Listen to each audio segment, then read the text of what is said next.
G'day cunts. I know I haven't made a video like this in a long time. To be completely honest, I feel like my content is getting very stale and repetitive, so I need to spice it up a bit, hence why I'm making this video. If you only watch my videos for like the trolling shit I have and whatever else I've made in the past like year and a half, then you might want to skip this one because you probably won't like it. Anyway, now that's out of the way, I'm going to be explaining why I thought Juuni Taisen was a really good series, as I've seen like four cunts disagree with it. I mean, like, disagree with what I thought about it. There will be spoilers in this video, so keep that in mind. The two main issues people seem to have with this series are one, their deaths are predictable, and two, they're effectively rooting for cannon fodder. So the reason why the deaths are predictable is because it was never really about that. Like, some people say, oh, it was based on the Chinese zodiac bullshit or whatever the fuck, but and the order they die is in the credits, so forth. But personally, without knowing any of that shit, like, I knew it was gonna survive fairly early on. Like, it was meant to be fucking predictable. The focus was instead on the different ideals each character had and how they're willing to fight for them.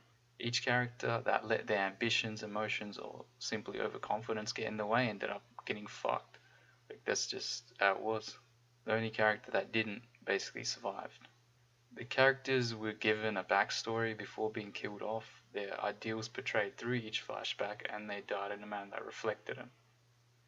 Like, I guess you could use Chicken as an example. Never gave a fuck about anyone but herself, yet died because she did just that. The second point, the characters are basically cannon fodder. Personally, I love series that do this, provided there's a good reason behind it.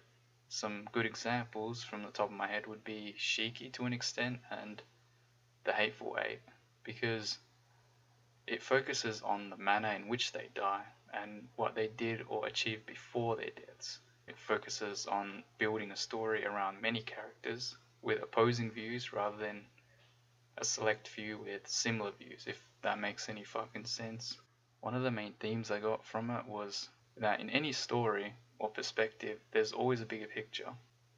Depending how each character interacts could drastically change or alter the events. You're given a story from each character's perspective, then the bigger picture, or I guess most of it, at the end with rap. I guess, let me think. Some things I liked about it was like how each character was somewhat likable. All the characters seemed, I guess, important. There was deception and strategy in each interaction. And finally, how misleading the first episode was. Like, sort of like Goblin Slayer, I guess I could compare it to that. Overall, I think the series was pretty good. I'd give it probably a 9 out of 10. I think I have it written on my anime list already. The only issue I really had with it was probably the animation quality, but that didn't really bother me too much anyway. Let me know what you thought about it if you've seen it.